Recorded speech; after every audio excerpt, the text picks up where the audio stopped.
Oke, baik, kita mulai kuliah kita pada siang hari ini. Assalamualaikum warahmatullahi wabarakatuh. Waalaikumsalam warahmatullahi Waalaikumsalam wabarakatuh. warahmatullahi wabarakatuh. Alhamdulillah, syukurillah di siang hari yang mendung, syahdu, ya. Kita tidak lupa untuk terus mengikuti tugas dan kewajiban kita, ya, masing-masing sebagai mahasiswa prodi akuntansi yang saat ini sedang belajar terkait dengan anggaran. Ya. Di pertemuan minggu lalu, ya, kita sudah membahas terkait dengan anggaran piutang, yang mana secara prinsip, ya, anggaran piutang itu hampir mirip, ya, hampir mirip saya katakan dengan manajemen piutang. Ya. Kalau dulu pernah ikut kuliah di manajemen keuangan dengan saya terkait dengan manajemen piutang, kita saat itu juga belajar terkait dengan merencanakan pengumpulan piutang. Ya. Dan sama, di anggaran piutang kemarin juga begitu, karena yang namanya anggaran itu kita bicara terkait dengan perencanaan. Ya. Bagaimana kita menyediakan alokasi dana yang nanti bisa kita gunakan sebagai dasar untuk aktivitas kita di masing-masing bentuk kegiatan. Kalau kemarin kita bahas terkait bentuk kegiatannya piutang, artinya kita menganggarkan dengan merencanakan, ya, menganggarkan dengan merencanakan mulai dari bagaimana nanti strategi piutang kita, ya, apakah ada diskon atau tidak ada diskon. Terus kalau ada diskon, bagaimana pengumpulannya, berapa lama waktu yang diberikan untuk piutangnya, hingga terkait dengan schedule untuk perencanaan penerimaan piutang. Ya, jadi seandainya nanti kita mengerjakan soal anggaran piutang itu dengan cara seperti yang kita lakukan ketika mengerjakan soal manajemen piutang, itu sah-sah saja.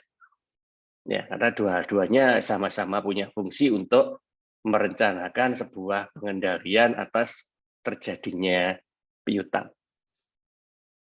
Nah, kemudian untuk kesempatan siang hari ini, kita lanjut dengan melakukan pembahasan terkait dengan fleksibel budget atau anggaran yang fleksibel. Oke, sebelum kita lanjut ke materi kita hari ini, mungkin ada yang perlu ditanyakan terkait materi sebelumnya atau hal lain. Monggo, silakan.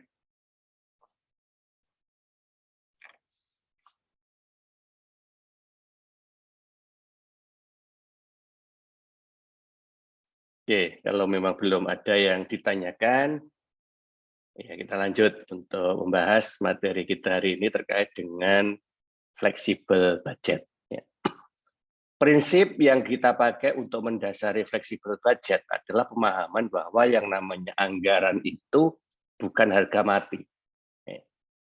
Yang namanya anggaran itu hanya sebagai sebuah cara untuk merencanakan suatu pengendalian. Sebab kalau yang namanya perencanaan itu adalah sesuatu hal yang sangat urgent. Ya. Bahkan saking urgentnya itu ada moto begini, jika kita itu gagal merencanakan, ya, mungkin bisa diingat atau dijadikan status silahkan. Jika kita gagal merencanakan itu sama artinya kita itu merencanakan kegagalan. Ya. Nah, seperti itu sampean motonya. Karena saking urgentnya yang namanya perencanaan itu. Nah, salah satu bentuk perencanaan kalau di dalam keuangan ya tentunya di dalam anggaran ini. Nah, tetapi bagaimanapun juga yang namanya perencanaan itu bukan harga mati, artinya nggak bisa diubah, ya. Tidak. Yang namanya merencanakan itu pasti ada basis asumsinya. Sehingga ketika asumsi itu nanti tidak terpenuhi, atau situasinya memang berbeda, maka sudah selayaknya itu nanti dijadikan dasar untuk membuat evaluasi terkait dengan perubahan perencanaan tersebut. Nah, Namun, kalau perencanaannya itu sudah berbasis angka, kalau perencanaannya hanya semacam program, mungkin kita ngubahnya dengan evaluasi yang normatif bisa ya. Tetapi kalau perencanaannya itu sudah berbasis angka, artinya nilainya itu sudah saklek ya, artinya nilainya itu sudah fix. Terus kemudian ketika itu mau kita ubah, secara prinsip sih sebenarnya tidak bisa kalau kita langsung mengubah angkanya. Secara prinsip ya. Kalau secara realitasnya ya tergantung kesepakatan ya. Selama itu memang sama-sama disepakati ya langsung kita ubah angkanya. Tetapi secara prinsip sebenarnya nggak boleh. Ya. Secara prinsip harusnya kita melihat dulu hal dan kondisi yang menyebabkan terjadinya perubahan itu dipengaruhi oleh faktor apa dulu. Karena kita harus menyesuaikan.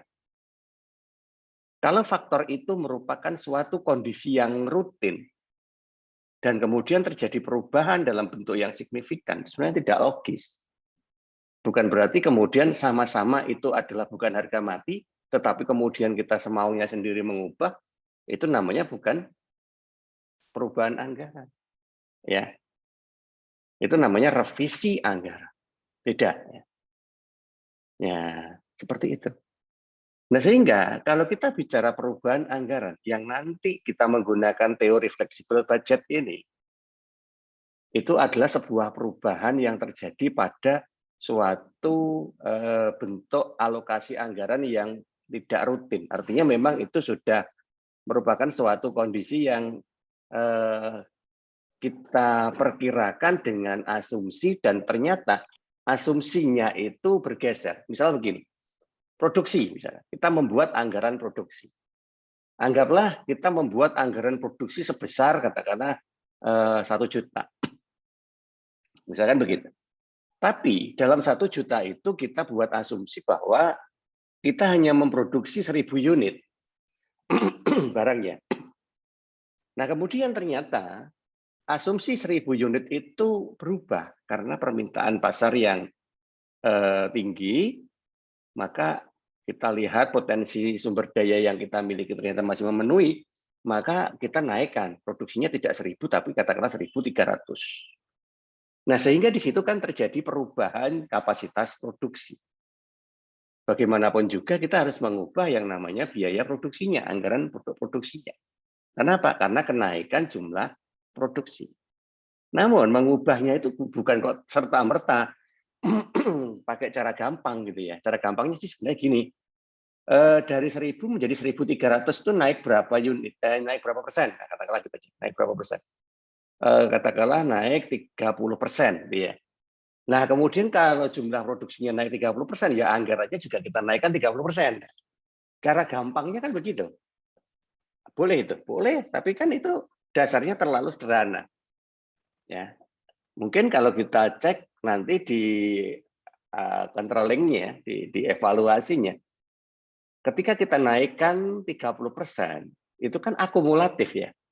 Yang semula itu 1 juta naik jadi 1.300.000. Pertanyaannya, yang 300.000 itu untuk apa? Ya semua untuk kegiatan proses produksi. Oke, semua kegiatan proses produksi, padahal semua kegiatan proses produksi itu ada beberapa komponen biaya yang keluar. Nah, bagaimana kita bisa mengatakan bahwa yang 300.000 kenaikan tadi itu yang 100.000 untuk A, 100.000 untuk B, 100.000 lagi untuk C, itu gimana? Nah, kan kita tidak bisa itu. Kenapa? Karena kita memulai dari perubahan anggarannya itu secara akumulatif. Ya, secara akumulatif. Ya segini aja lah Pak, biar nanti mereka yang ngitung sendiri. Lek butuh, lek yo minta nanti ya, seandainya kurang. Apakah boleh begitu? Kalau kita bicara pakai teori anggaran, jelas itu nggak boleh. Ya. Nah, inilah ya masalahnya. Sekarang kita melihatnya itu menggunakan teori anggaran atau melihatnya hanya sekedar jalan gitu ya. Ya mungkin kalau hanya sekedar untuk jalan, yang penting tetap sama-sama bisa tercover semua kegiatannya, ya monggo gitu ya. Karena itu kebijakan namanya, bukan ketentuan. Ya.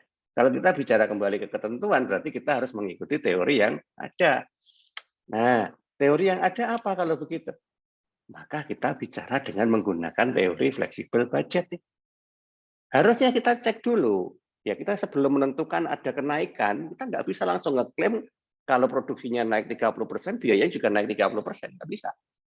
Ya, kita cek dulu potensi yang menyebabkan terjadinya kenaikan itu tadi nanti dipengaruhi di faktor apa saja, di kegiatan atau aktivitas produksi yang mana saja. Misalkan biaya overhead. Otomatis biaya overhead-nya naik. Kalau misalkan kita memproduksi naik 30% tadi, overhead-nya itu apa saja yang naik, terus jumlahnya berapa? Karena di dalam overhead pun, walaupun kita klaim di situ ada variabel budget semuanya, variabel cost semuanya, tetap di situ juga ada fixed cost-nya. Sehingga sesuatu yang sifatnya fixed cost itu ya mestinya tidak naik. Yang variabel cost saja. Belum lagi nanti kita cek di biaya tenaga kerja. Karena naik tadi apakah perlu nambah jam kerja atau tidak? Faktori overhead rate-nya.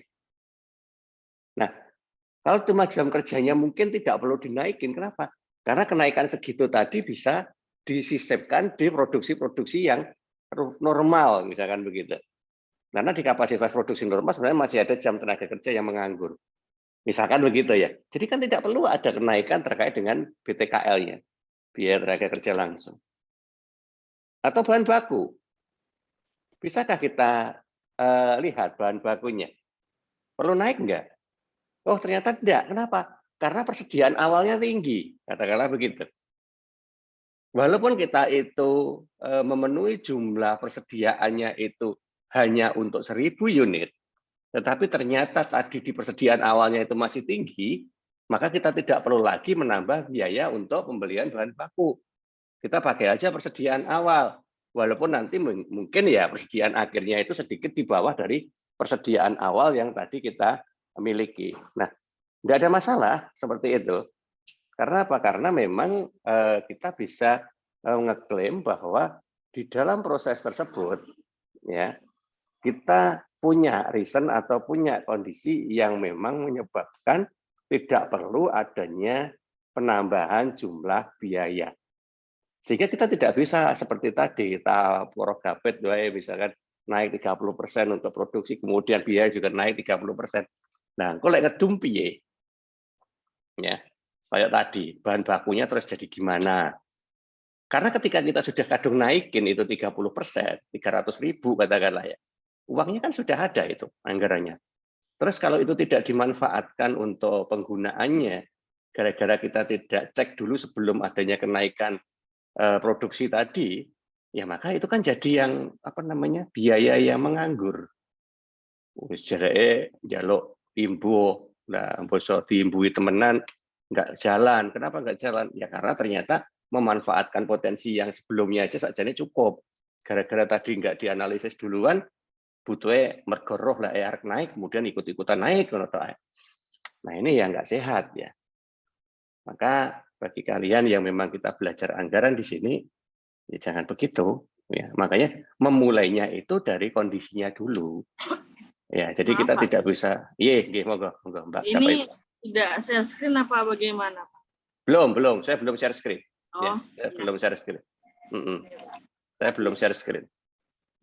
Ini masih preambulnya dulu, Mbak. Jadi kita harus satu pemahaman terkait dengan fleksibel budget. Ya, di screen juga ada ya. Di slide yang saya sampaikan tadi nggak ada memang. Jadi kita harus satu pemahaman dulu. Jangan sampai gara-gara kita tahu fleksibel budget secara teoritis ini kemudian kita berpikir bahwa yang namanya anggaran itu bisa semaunya diubah. Ya, enggak begitu gitu ya. Walaupun memang ada fasilitas fleksibel budget, tapi bukan berarti kemudian ya wong engko diwai soal enggak boleh begitu. Ya, enggak boleh begitu. Oke ya. Jadi cara pemahaman kita harus sama dulu melihat fleksibel budget. Ya. Yang nggak boleh tadi, gara-gara kita paham fleksibel budget, terus kemudian semena-mena untuk mengubah anggaran. Oke, sekarang kita pahami lebih jauh. Kalau begitu, apa sih fleksibel budget atau anggaran fleksibel? Nah, ini sekarang share screen, Mbak Kansa. Oke. Nah, ketika kita bicara anggaran fleksibel, ya, secara teoritis kita memaknainya begini, yaitu suatu anggaran yang disusun dengan kemampuan untuk memberikan penyesuaian tolak ukur yang baik. Nah, ini kata kuncinya ya, penyesuaian tolak ukur yang baik atas setiap perubahan tingkat aktivitas aktual. Ya, jadi kadang begini juga sih, semua anggaran itu kan pasti ada yang namanya cadang. Ya harusnya begitu, tapi yombo, tapi ya kalau kita bicara normalnya sih begitu. Semua anggaran itu pasti punya cadangan, mengingat bahwa namanya orang menganggarkan itu hanya berbasis asumsi. Ya bisa jadi asumsi itu kan nggak terpenuhi gitu kan. Nah, atau kalau nggak begitu, ada beberapa program yang harusnya kita lakukan tetapi tidak atau belum terencanakan saat kita menyusun anggaran itu. Nah, jadi potensi yang kita pakai dulu sebelum melakukan fleksibel budget itu adalah cadang. Potensi yang kita pakai duluan. Nah, tergantung sekarang kebijakan perusahaan menetapkan cadangan itu seperti apa. Ada banyak dasarnya ya, ada banyak apa namanya perhitungan atau pertimbangan yang dipakai untuk menentukan cadangan. Rata-rata adalah ini potensi defisit anggaran di periode sebelumnya. Ya, biasanya begitu sih. Atau kalau nggak begitu, potensi penggunaan anggaran yang tidak terencanakan. Nah, atau kalau nggak gitu, langsung aja main prosentase. Ya, jadi yang 20% dari total anggaran adalah cadangan, katakanlah begitu. Ada banyak juga sih cara-caranya. Nah, cadangan ini memang tujuannya digunakan untuk melihat seberapa jauhkah varian, ya istilahnya varian atau deviasi ya, atau selisih lah, selisih antara apa yang direncanakan dengan yang terjadi secara realitas. Semakin jauh variannya atau semakin tinggi variannya, itu artinya sebenarnya kalau dari sisi negatif adalah kita ketika menyusun anggaran itu perencanaannya kurang. Ya, artinya kita mungkin tidak mengakses data, terlalu banyak asumsi, atau kita nggak ngerti ya cara yang tepat untuk menyusun anggaran. Banyak faktor-faktor yang seharusnya itu harusnya dilakukan tetapi tidak dianggarkan. Nah, itu kan nggak ngerti gitu ya. Nah, sehingga terjadilah varian yang terlalu besar. Loh, katanya anggaran itu kan boleh toh Pak, namanya juga perencanaan aja selisih kan wajar. Wajar, tetapi kalau tidak terlalu besar itu jadi nggak wajar gitu ya. Podo kalau rasa dikai anggaran nang. Wis njaluke piro duite dibayar ngono ae penak wis. Nah, kok sing bingung sapa? Ya sing bingung ya sing ngelola gitu ya. Sing arep ngambil keputusan ngerti-ngerti duitnya entek, urung wayahe entek wis entek. Nah, itu kan tidak boleh. Maka di sini ada masalah ketika variannya itu terlalu tinggi. Nah, oleh karena itulah maka kemudian cadangan itu perlu ditaruh di situ. Nah, ketika nanti terjadi penggunaan dana yang memang tidak terencanakan, kemudian pakai cadangan, kok kemudian masih kurang. Nah, sekarang kita evaluasi. Sebenarnya tadi ketika nyusun anggaran itu sudah berbasis data hitungan yang benar atau belum? Kalau sudah, berarti memang ada suatu hal yang menyebabkan itu kurang. Seperti tadi contohnya. Pasar ternyata merespon sangat positif, sehingga tidak kita duga sebelumnya kalau pasar itu membutuhkan produksi sebesar itu. Nah, itu kan bukan sesuatu yang salah dalam asumsi gitu ya. Misalkan kemarin Covid gitu ya, pasarnya masih lesu. Ya, kemudian kita bermain aman gitu ya, tidak membuat terlalu tinggi dulu karena memang status Covid itu belum sepenuhnya dinyatakan selesai gitu kan. Belum. Siapa yang pernah menyatakan selesai kan belum. Ya kita aja yang menganggap karena ini sudah tidak ada PPKM, situasinya sudah ada normal gitu ya. Kemudian kita menganggap ini normal gitu ya. Tetapi kan Belum tentu dalam sisi perekonomian, karena semua sih wait and see, biasanya kan begitu. Nah, sehingga kita di situ nggak berani membuat asumsi yang terlalu tinggi. Nah, sehingga apa? Sehingga kita asumsikan standar. Kalaupun ada kenaikan, paling kita up, ya nggak terlalu tinggi lah persentasenya. Tapi nyatanya ternyata berubah, gitu ya. Ternyata orang-orang itu ada faktor lain yang menyebabkan butuh produk tersebut. Mungkin faktor substitusionalnya tidak terlalu banyak yang mempengaruhi, kira-kira begitu. Sehingga lari ke produk kita semua. Nah, sehingga kita kan ada peluang untuk menjual lebih banyak. Kalau memang ada peluang, kenapa kita nggak naikkan produksinya? Nah, kalau benturannya dengan anggaran, maka disinilah kemudian kita menggunakan metode fleksibel budget. Kenapa? Karena ada perubahan tingkat aktivitas aktual. Nah, ini pengertian dari flexible budget ya. Jadi sangat beda sekali dengan revisi anggaran tadi. Oke, tolong itu dipahami dalam satu visi yang sama. Nah, oleh karena itulah maka ada dua hal jenis biaya nanti yang harus kita pahami yang berpotensi terjadi dan tidak terjadi perubahan anggaran ini. Karena apa? Karena melihat perilakunya. Ya. Yang pertama adalah biaya variabel. Jelas kalau ini. Kenapa? Karena dia berfluktuasi sejalan dengan perubahan aktivitas. Nah, sehingga yang benar-benar berpotensi terjadinya perubahan anggaran tadi atau fleksibel budget tadi ada di biaya variabel ini. Beda dengan biaya tetap. Ya, kenapa? Karena sifatnya relatif tidak berubah walaupun perubahan aktivitasnya itu terjadi. Ya. Orang-orang yang digaji itu misalkan ya, orang-orang yang digaji ya di dewan direksi dan seterusnya gitu ya. Katakanlah begitu. Jam kerjanya jam berapa? Ya, katakanlah mulai jam 8 sampai dengan jam 4 sore. Katakanlah begitu. Tapi kapasitas produksi ini naik. Ya walaupun kapasitas produksi naik ya jam kerjanya mereka ya tetap jam segitu gitu ya. Bayarnya mereka, ya bayar mereka juga tetap gajinya ya segitu-gitu terus.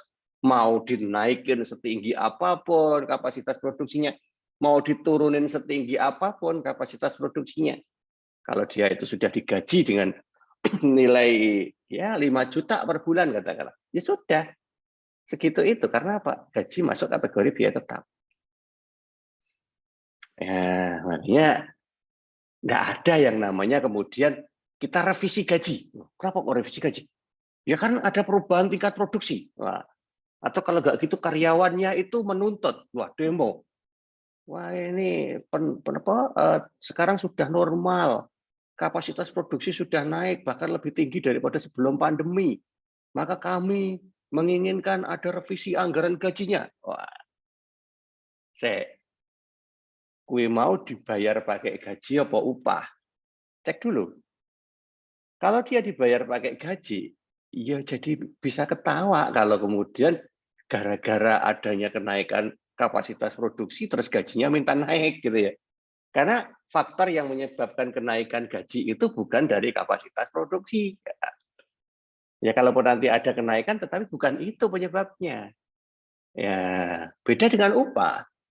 Kalau upah ya kenaikan kapasitas produksi otomatis kan jam kerjanya bertambah nih. Ya minimal walaupun dia punya jam kerja normal, tetapi di situ nanti ada lembur misalkan. Maka ada biaya lembur.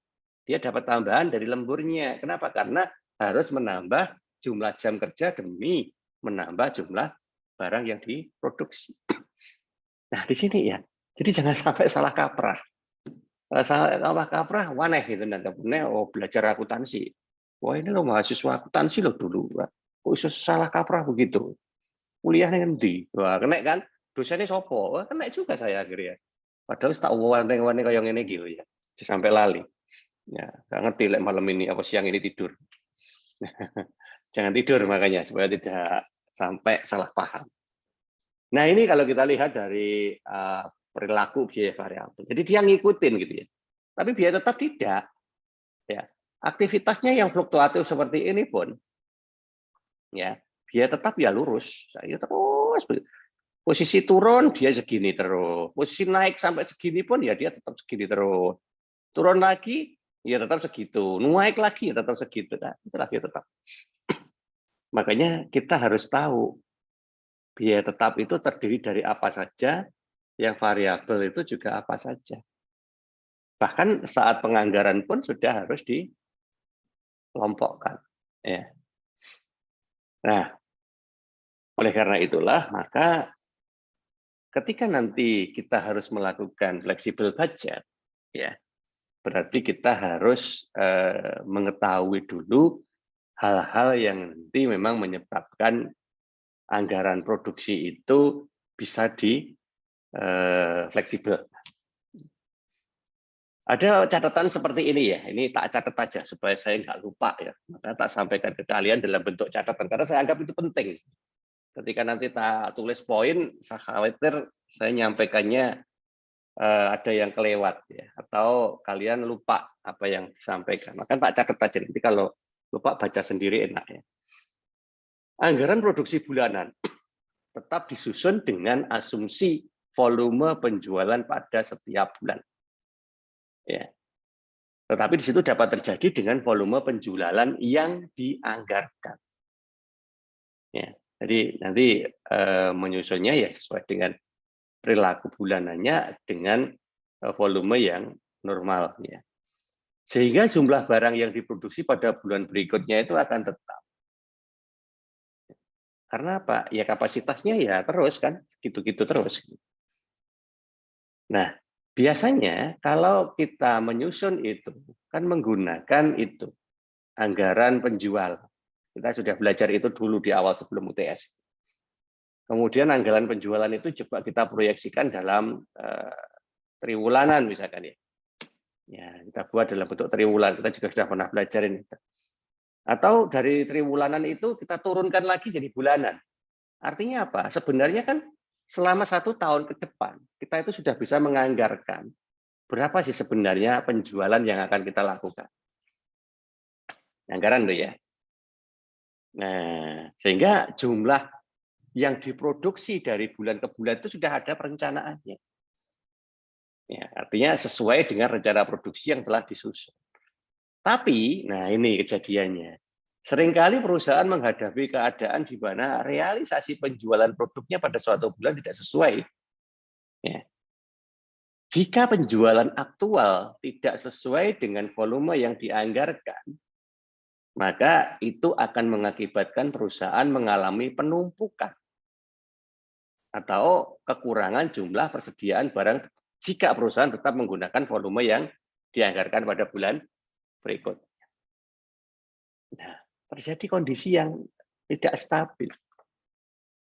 Kenapa? Karena penjualan aktualnya tidak disesuaikan dengan anggarannya. Nah, di sini. Sehingga trigger atau pemicu terjadinya perubahan produksi itu adalah realitas atau penjualan aktual. Supaya apa? Ya, supaya benar-benar nanti bisa sinkron. Berapa lama itu boleh dipakai? 1 bulan. 1 bulan ini, katakanlah kan kita bisa pantau nih. Oh, ini kok tendensinya naik nih. Ketika tendensi naik itu sudah mulai terlihat, kita kan bisa memperkirakan untuk beberapa periode yang akan datang. Ya kan? Nah, barulah kemudian ketika tendensi itu bukan sesuatu yang sifatnya apa ya? Temporary. Temporary itu hanya kalau viral naik, kalau sudah nggak viral turun. Itu namanya temporary. Ya. Tapi itu merupakan suatu kebutuhan dan memang itu terus berpotensi naik, maka ya oke, berarti kita harus menyesuaikan anggarannya. Nah, maksudnya begitu. Nah, pada saat itulah yang kita sesuaikan bukan hanya 1-2 bulan ini saja, tetapi juga untuk sisa anggaran yang belum kita realisasikan selama 1 periode ke depan. Nah, ini yang harus dikerjakan. Ini ada ilustrasi ya, tapi soal ini sebenarnya ilustrasi aja sih. Ceritanya seperti ini. Nah, ini soalnya cerita ya. Jadi datanya itu masuk di dalam cerita ini. PT Mitra Prima itu adalah sebuah perusahaan produksi rak televisi. Ya. Kapasitas produksi yang dimilikinya adalah 12.000 unit per tahun. Untuk tahun 2009, ya, karena saya ngutip di buku ya, jadi tahunnya ya menyesuaikan yang ada di buku Gatawai. Untuk tahun 2009, perusahaan merencanakan menjual sebanyak 10.200 unit produk. Ya. Kemudian jumlah persediaan barang pada awal Januarinya itu ada 300 unit. Sedangkan jumlah persediaan barang pada akhir setiap bulan itu direncanakan 100 unit. Dari total volume penjualan yang dianggarkan itu 10.200 tadi ya. Direncanakan akan dijual selama 12 bulan. Ya. Jadi itu dibagi selama 1 tahun ya, dengan volume pembagiannya tidak sama antar bulan gitu ya. Januari 19, Februari 900, Februari 900 dan seterusnya. Yang tertinggi itu di November Desember ya. 1.200 unit. Ya, total 10.200 unit. Ya, dibagi seperti ini.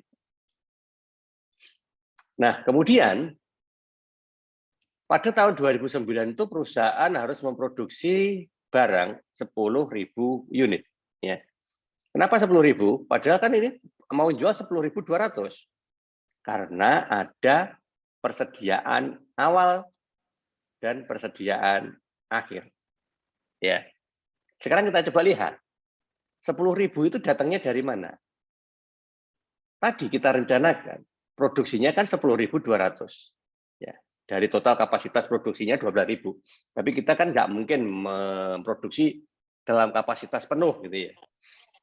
Ya, katakanlah kita hanya ngambil 10.200. Nah, volume persediaan akhir tahun sebelumnya itu katakanlah ada 100. Ya.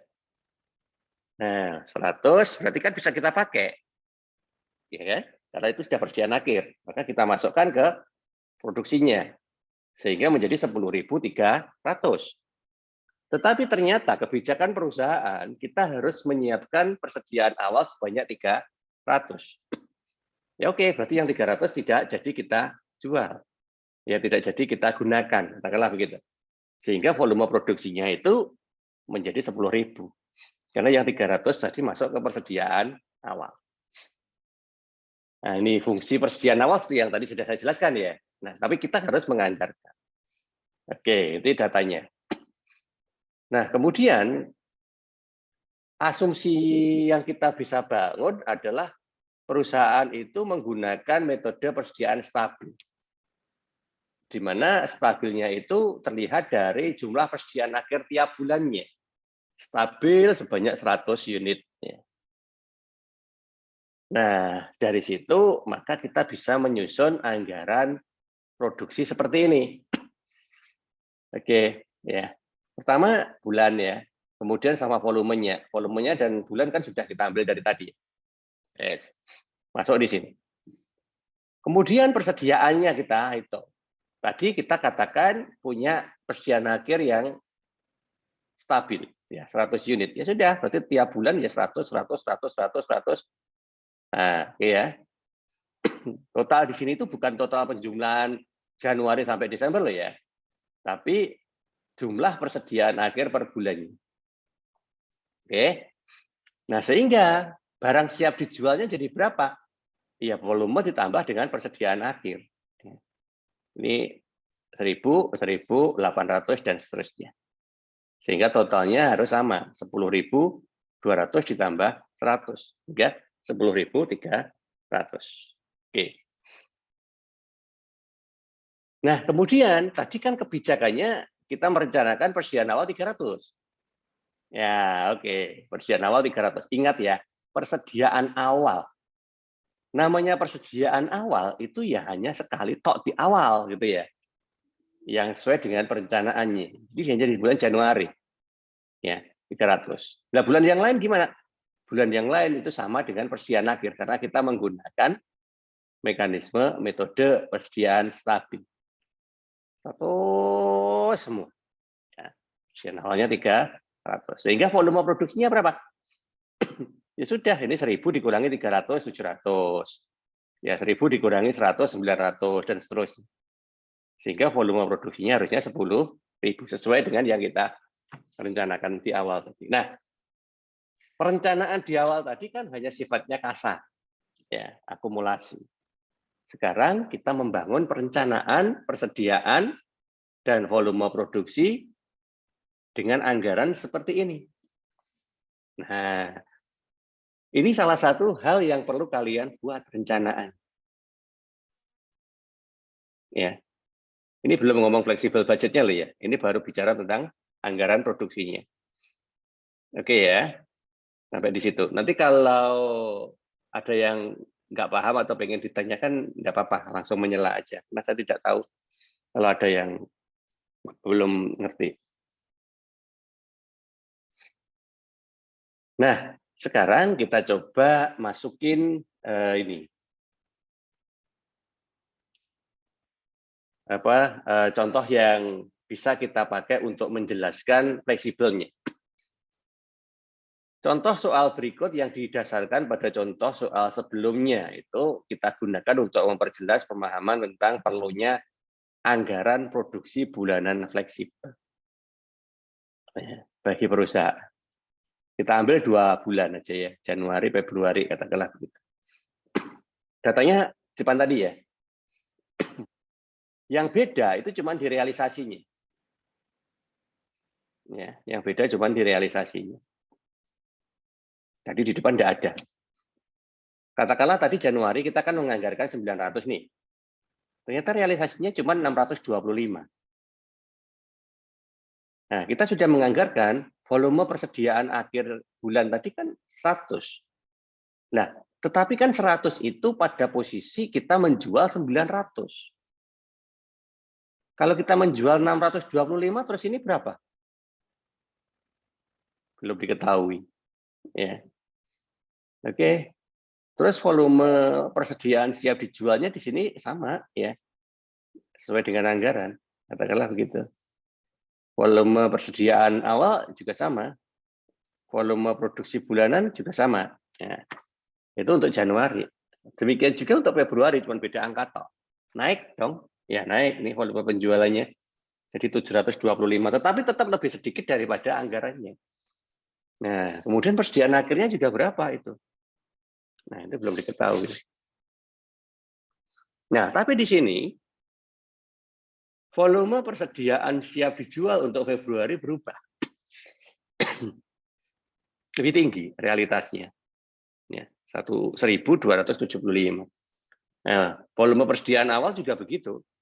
Yang semula kita tadi menggunakan anggaran stabil 100.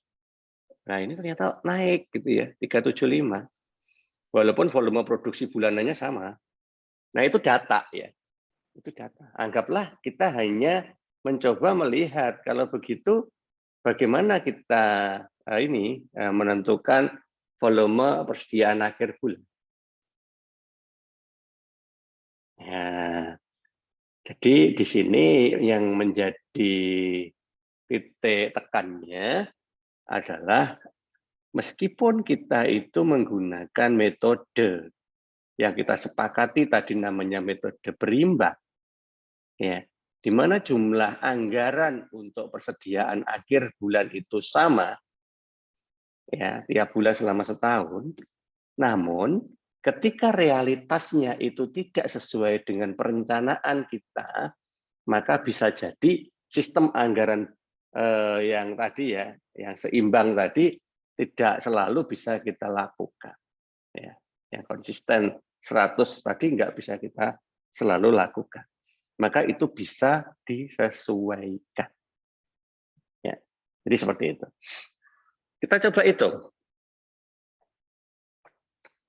Volume persediaan akhir Januari yang aktual, ya, itu diperoleh dari volume produksi ditambah dengan persediaan awal dikurangi volume penjualan. Nah, itu rumusnya ya. Maka kita tinggal masukin aja 700 tambah 300 dikurangi 625. Nanti datanya silakan cek kembali di tabel depan tadi ya. Sehingga total ketemu 375 unit. Nah, ini volume persediaan akhir Januari yang aktual. Nah, sedangkan yang Februari, ya sama rumusnya ya.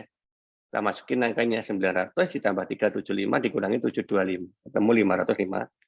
Nah, ini yang bisa kita pakai untuk dimasukkan ke dalam data yang ada di awal tadi. Nah, di sini. Ya. Nah, ini tadi kan yang kita cari realisasi dari volume persediaan akhir bulan Januari dan Februari. Nah, bisa jadi dengan cara seperti itu. Nah, disinilah kemudian terlihat ada fleksibelnya. Kenapa? Karena dianggarkan 100 di bulan Januari, itu ternyata realitasnya bisa 375. Ya, demikian juga yang di Februari, realitasnya bisa jadi 550. Sehingga itu nanti berpotensi untuk terjadinya perubahan. Ya, seperti itu. Penjelasannya ada di sini ya, yang lebih detailnya. Ini tak tulis lagi ya, biar tidak salah ketika menjelaskan ini tadi dan kalian juga ingat. Dalam ilustrasi di atas itu terlihat bahwa PT Mitra Prima itu menganggarkan volume produksi sebesar 700 unit untuk Januari dan 900 unit untuk Februari dengan jumlah persediaan sebesar 100 unit pada setiap akhir bulan. Ya. Sedangkan persediaan awal Januari yang dimiliki diperkirakan sebesar 300 unit. Nah, anggaran tersebut disusun dengan asumsi jumlah produk yang dijual pada bulan Januari dan Februari itu 900 unit. Nah, jika ternyata pada bulan Januari itu penjualan aktual yang dilakukan perusahaan itu turun atau lebih kecil, hanya 625 unit, ya, atau selisihnya atau variannya 275 unit lebih kecil dari yang dianggarkan, maka itu mengakibatkan volume persediaan akhir yang dimiliki menjadi sebanyak 375 unit. Ya, padahal volume persediaan akhir yang dianggarkan hanya 100 unit. Ya. Nah, itu terjadi karena perusahaan memproduksi barang sebanyak 700 unit sesuai dengan anggaran. Nah, volume persediaan pada akhir Januari akan menjadi persediaan di awal Februari ya. Akhir menjadi awal ya. Karena apa? Ya karena kita terus melihatnya begitu kalau tiap bulan itu. Setiap persediaan akhir bulan berikutnya itu menjadi persediaan awal bulan selanjutnya. Ya, sebelumnya menjadi awal berikutnya. Nah, jika perusahaan tetap memproduksi sebesar 900 unit pada Februari, sedangkan penjualan aktual yang dilakukan perusahaan di bulan Februari hanya 725, ya ini menyebabkan persediaan pada akhir Februari ya tinggal 550 tadi, padahal volume persediaan kan cuma 100 ya, atau 450 itu lebih banyak. Nah ini berarti terjadi penumpukan persediaan barang pada akhir Januari dan Februari. Nah, penumpukan barang tersebut kan lebih besar dari yang diperlukan, sehingga kita sebut itu sebenarnya nggak efisien. Nah, nggak efisien. Karena apa? Kebanyakan. Ya, harusnya kita hanya menganggarkan 100, ternyata menjadi 550. Ya, artinya 450 lebih banyak. Nah, tadi juga begitu, sama. Nah, sehingga di sini kita bisa lihat bahwa apabila kita membaca anggaran seperti itu dengan jumlah hitungan volume persediaan akhir berdasarkan dari aktualnya itu terlalu tinggi akhirnya ya, maka sebenarnya itu kita sebut sebagai terjadi kurang efisiennya dalam memberikan anggaran persediaan. Yang mana yang nggak efisien? Anggarannya ya. Yang nggak efisien anggarannya. Sehingga dari situ kita bisa gunakan sebagai dasar untuk menyampaikan kepada ya bagian manapun itu nanti yang punya kewenangan dalam menyusun anggaran bahwa realitas yang terjadi di tahun ini atau di bulan ini itu nanti tolong dipakai untuk evaluasi di bulan berikut. Katakanlah Januari, Februari dipakai evaluasi bulan Maret, April, katakanlah begitu. Sehingga tidak lagi kita membuat sistem anggaran yang stabil. Ya, karena ternyata anggaran yang stabil itu menyebabkan terjadi inefisiensi, kekurang efisiensinan ya dalam menghitung jumlah anggaran persediaan akhir. Oke, ini contoh ya. Sehingga kalau kalian misalkan pihak yang nanti diajak berdiskusi terkait dengan revisi anggaran atau mungkin dipakai untuk fleksibel budgetnya, maka kita bisa membuat dasar seperti itu. Nah, kedua ilustrasi tersebut disajikan untuk menunjukkan bahwa menggunakan anggaran tetap sebagai tolak ukur satu-satunya itu sangat tidak tepat. Ya, perusahaan itu memerlukan yang fleksibel. Tetap itu bukan kok biayanya loh ya. Saya tidak bicara dalam sisi biaya tetap loh. Anggaran tetap artinya tadi loh. Anggaran yang sudah kita sepakati di awal. Jadi bukan sesuatu yang benar-benar harus mutlak kita ikuti gitu. Tapi ya itu tadi, kalian harus punya data. Data itu harus bicara, bisa dipakai untuk penjelasan, memberikan ilustrasi bahwa ketidaktepatan dan ketidakefisiensian itu ada di posisi sebelah mana. Coba, tadi kalau kalian tidak bisa membuat penjelasan ini, ya, hitungan ini dan penjelasan seperti ini, maka ketika kalian menganggap bahwa ada tidak efisienan dalam pembebanan biaya persediaan misalnya, ya kalian akan diketawain. Kenapa? Karena tidak ada dasar yang dipakai untuk membuktikan bahwa memang benar-benar terjadi. Coba kalau kalian bisa menunjukkan bukti seperti ini, misalnya, datanya sudah kalian kuasai, kemudian hitungannya juga sudah kalian kuasai, ternyata jumlahnya itu segede itu, 375, 550, kita masukin katakanlah di situ ya. Nah, coba lihat, anggaranmu cuma 100, realisasinya segitu. Nah, iya kan? Itu kan sangat tidak efisien. Nah, begitu. Maka penjelasannya seperti itu. Nah, ini juga kita coba lihat. Januari, Februari ya. Anggaran ya, oke, seperti tadi. Ya, realisasi seperti ini ya. Februari juga begitu, realisasi nggak ada katakanlah. Nah, kemudian kita hitung volume persediaan akhir Januari aktual tadi ya. 700 tambah 300 kurangi 625, 375. Nah, bagaimana kita menjelaskan 375 di situ? Ya, sama. Jika penjualan aktual yang dilakukan perusahaan lebih kecil dari volume yang dianggarkan, maka ini akan mengakibatkan jumlah persediaan akhir bulan yang lebih tinggi dari yang dianggarkan. Nah, sebaiknya gimana? Sebaiknya perusahaan mengurangi volume produksi yang dianggarkan pada setiap bulan berikutnya. Ya, supaya tidak terjadi penumpukan persediaan pada akhir bulan tersebut. Nah, dalam ilustrasi di atas, itu perusahaan kan menganggarkan nih, penjualan itu sebanyak 900 unit per bulan untuk Januari dan Februari. Ya. Pada bulan Januari, penjualan aktualnya adalah 625 unit. Nah, karena pada awal bulan tersebut produksinya telah kadung dibuat, ya. Jadi aktivitas produksi itu mendahului aktivitas penjualan. Ya mesti ya. Karena kita harus produksi dulu kan baru jual kan. Nah, tetapi hitungannya maksudnya ini ya. Hitungannya kita belum menghitung potensi penjualan, tetapi kita sudah menghitung potensi produksi sebanyak 700 unit ya. Maka hal itu akan mengakibatkan volume persediaan akhir Januarinya besar, jadi 375 unit.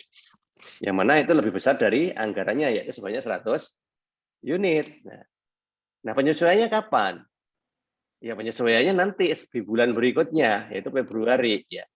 Nah, karena persediaan akhir Januari menjadi persediaan awal Februari, maka persediaan akhir Januari yang 375 tadi otomatis menjadi persediaan awal Februari. Ya.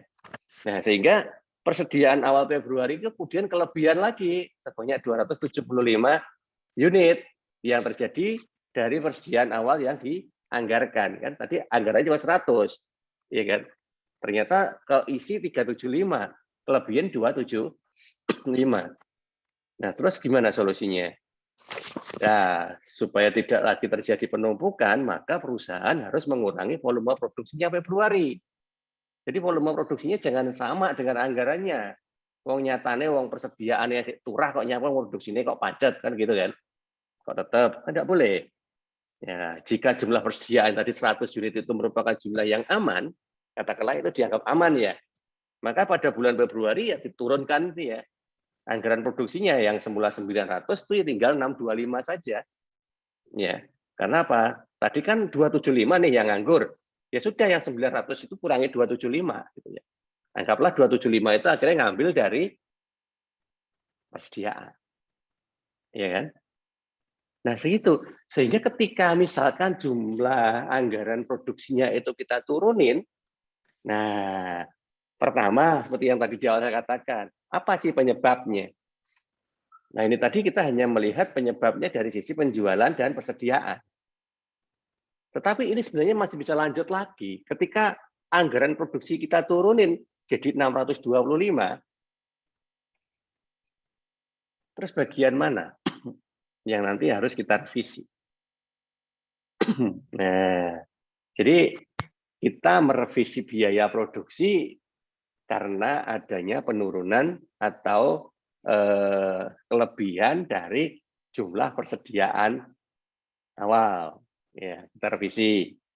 Nah, itu tetapi bisa juga nanti kita tidak melihat dalam jumlah totalnya yang kita pakai untuk merevisi, tetapi kita melihat dari ini apa kemungkinan yang bisa diturunkan dari jumlah anggaran produksinya.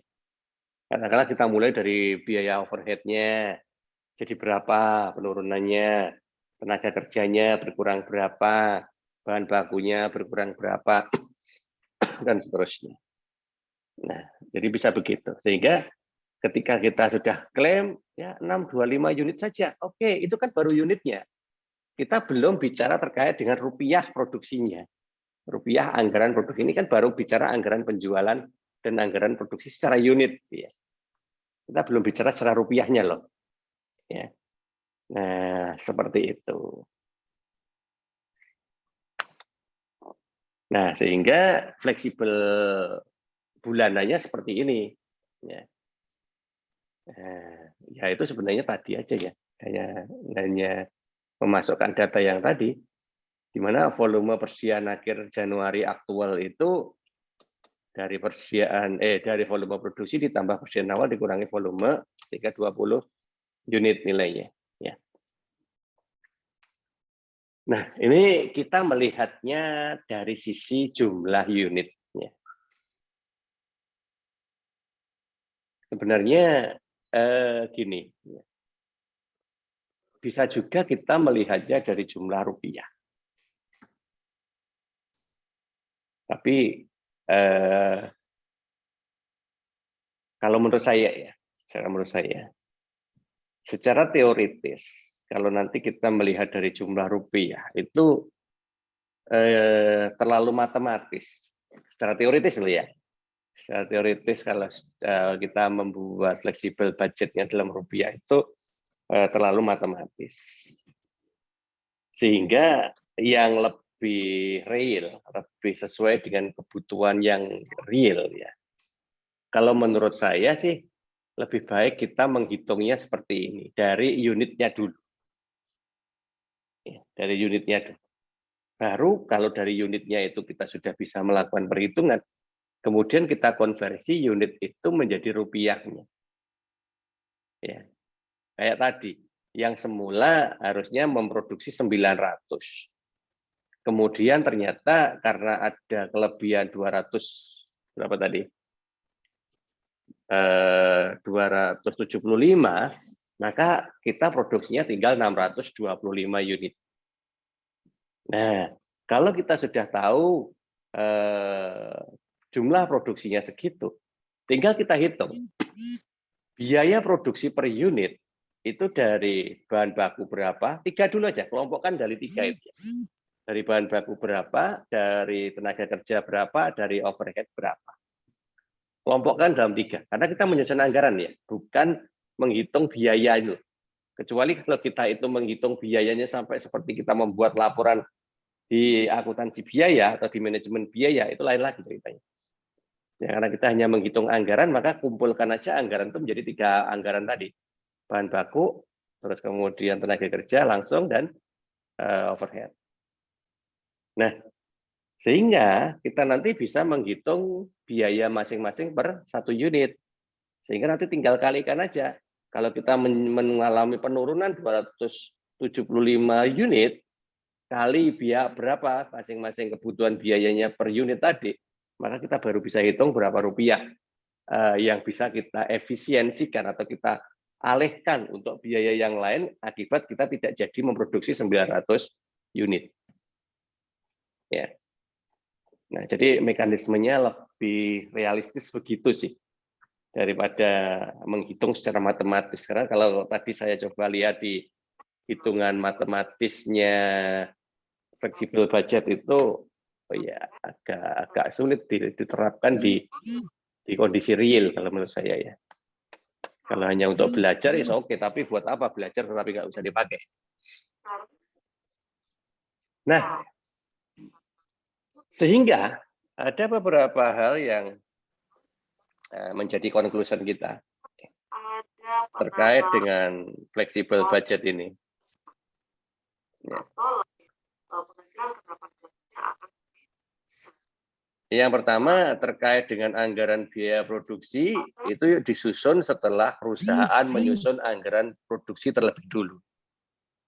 Ya. Jadi lebih baik seperti itu. Disusun setelah perusahaan menyusun anggaran produksi, sehingga anggaran produksi harus ketahuan duluan. Makanya kita pelajarin di awal kemarin itu karena supaya ketika itu dipakai untuk dasar menyusun anggaran biaya itu lebih mudah. Sedangkan anggaran produksi disusun setelah perusahaan terlebih dulu menyusun anggaran penjualan. Karena itu anggaran biaya produksi sangat dipengaruhi oleh anggaran penjualan. Jika kemampuan perusahaan merealisasikan target penjualannya berbeda dengan jumlah yang telah disusun dalam anggaran penjualannya, maka anggaran biaya produksi yang telah disusun tidak relevan. Ya, percuma gitu kan, karena berubah. Nah, sehingga itu nanti tidak bisa dipakai untuk manajemen biaya, kontrolnya sulit gitu ya. Ya, nanti setelah ini kan kita juga belajar manajemen biaya, nggak tahu di semester berapa buat kalian, tapi kan itu nyambung gitu ya. Ketika kita menganggarkan, karena anggaran itu juga sebagai salah satu bagian dari pengendalian atau manajemen tadi, maka tetap ada relevansi antara apa yang kita anggarkan dengan bagaimana kita melakukan sebuah proses efisiensi dan efektivitasnya. Karena itulah perusahaan itu perlu membuat anggaran biaya produksi yang disusun berdasarkan tingkat aktivitas produksi. Jadi jangan sampai terbalik, wes. Jadi itu urutannya. Ya. Terbalik ya seperti tadi. Sehingga kalau itu tidak terbalik, apakah potensi fleksibel budget itu ada atau enggak? Ya tetap ada. Namanya juga anggaran ya, masih tetap anggaran. Nah, sehingga semua tetap berbasis asumsi. Namun, yang saya katakan di awal tadi, gimana caranya kita membuat selisih atau varian yang setipis mungkin, ya, sekecil mungkin, supaya tidak terjadi varian atau selisih yang terlalu gede. Tadi yang dicontohkan itu kan terlalu gede selisihnya. Nah, seperti itu. Nah, pemasaran juga begitu, ya, ada anggaran pemasaran fleksibel. Besarnya biaya pemasaran yang dikeluarkan perusahaan sangat dipengaruhi oleh besarnya realisasi volume yang dijual. Ya, tentunya semakin besar volume produk yang dijual, akan semakin besar pula pemasaran yang dilakukan, atau sebaliknya. Nah, naik turunnya biaya pemasaran itu akan dipengaruhi oleh biaya pemasaran. Tentu otomatis ini. Itu kan dampaknya sebenarnya. Yang pertama tadi kalau tetap aja di produksi, ya, yang menyebabkan baik itu jumlah unit yang terjual maupun jumlah unit yang diproduksi, sehingga nanti dampaknya kepada anggaran di biaya yang lain, ya, termasuk pemasaran ini. Nah, sehingga dari berbagai macam biaya pemasaran yang ada, ya, kita harus dapat memilah dengan jelas mana yang sifatnya tetap, mana yang variabel. Nah, kira-kira seperti inilah kalau kita gambarkan di tabel ya.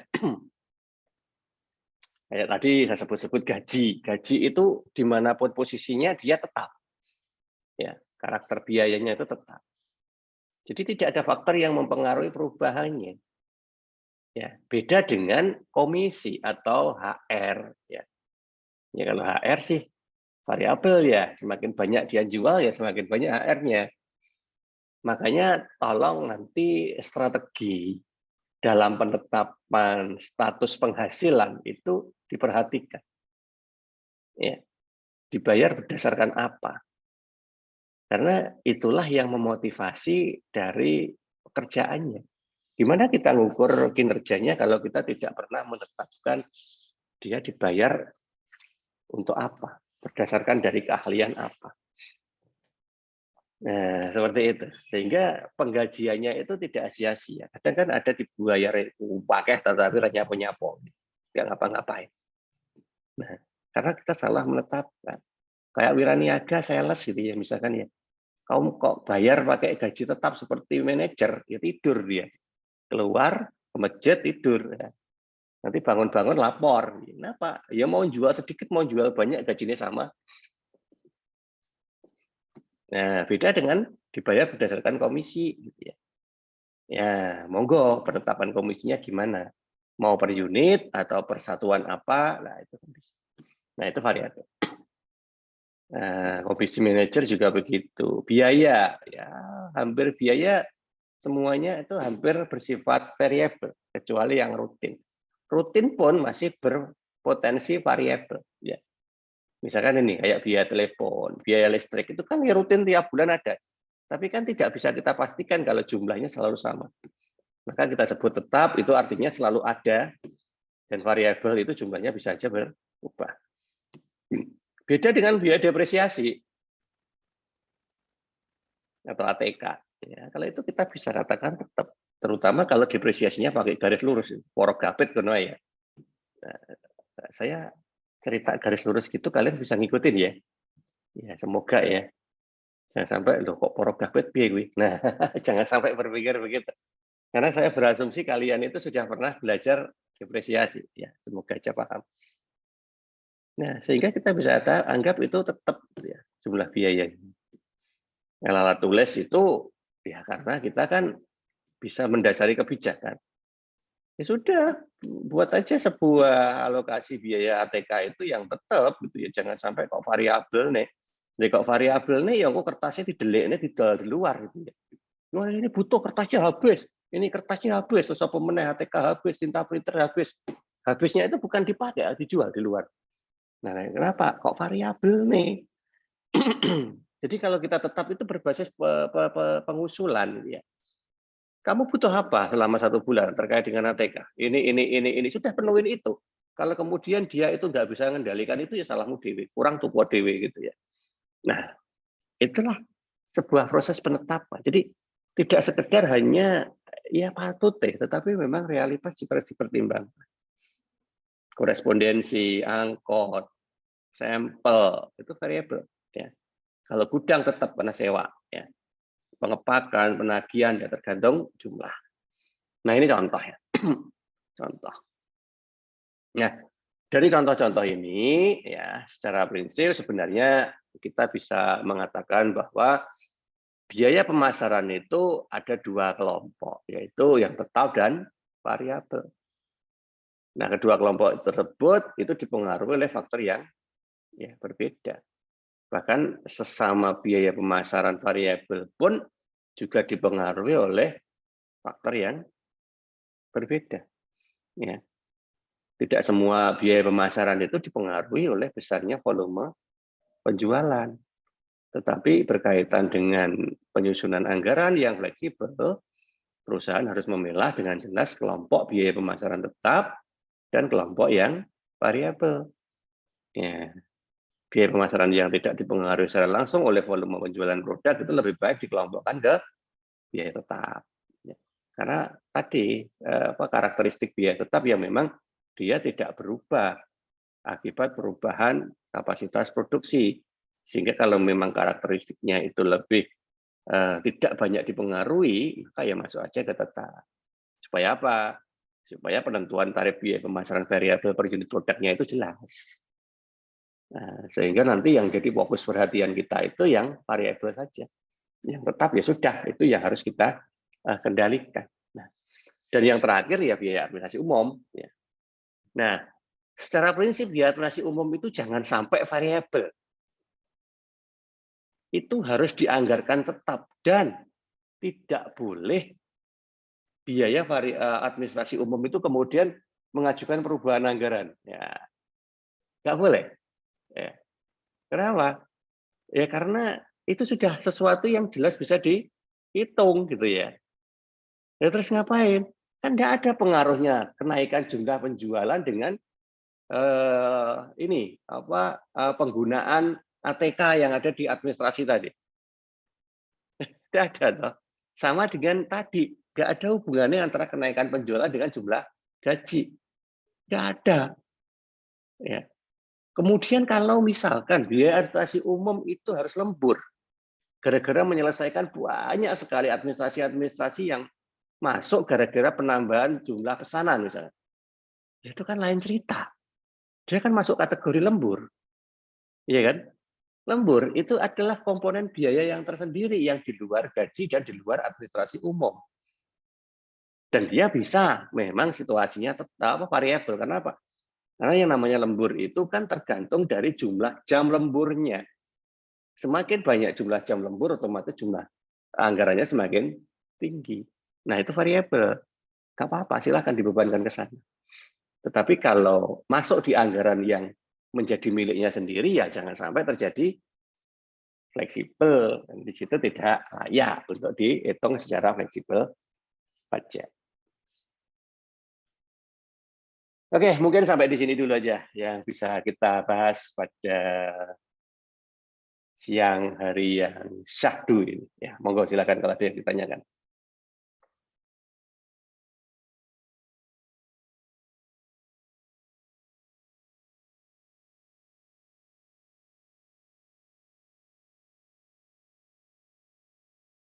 Jangan lupa absen, ya. Absen, tadi saya setting sampai jam 2:30. Jadi jangan sampai lebih dari itu. Yang hadir di siang hari ini saya asumsikan selalu mengikuti yang saya jelaskan. Mudeng karo ora itu ya tergantung amal perbuatannya ya.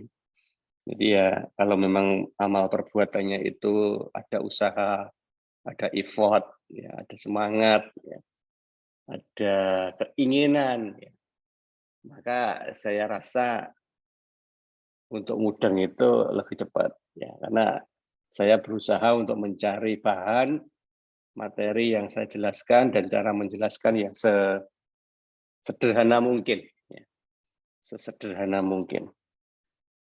Ya, makanya tadi saya tidak pakai materi yang menggunakan teori matematis, ya, karena saya rasa yang selain memang itu tidak terlalu support dengan realitas, ya, itu juga agak sulit dipahami di jam-jam segini, ya. Sehingga saya tidak ambil hitungan secara rupiahnya. Yang hitungan secara rupiahnya ya kita ngikuti unitnya aja, ya, supaya mudah dipahami. Oke, baik. Kalau memang tidak ada yang ditanyakan untuk hari ini, kita cukupkan kuliah kita sampai di sini. Next week, insya Allah kita masih ada. Kalau nggak salah ya 2 materi lagi ya, kalau nggak salah sesuai dengan RPKPS kita. Ya, saya membatasi untuk materi itu ya antara 12 sampai 13 saja, ya supaya tidak terlalu apa ya membosankan. Wong gini aja sudah banyak yang bosan. Ya, tapi apapun itu karena itu adalah kewajiban maka harus kita lakukan. Oke, mungkin begitu yang bisa kita bahas siang hari ini. Terima kasih untuk kehadirannya. Kita ketemu lagi minggu depan. Semoga bermanfaat dan saya akhiri. Assalamualaikum warahmatullahi wabarakatuh. Waalaikumsalam warahmatullahi wabarakatuh.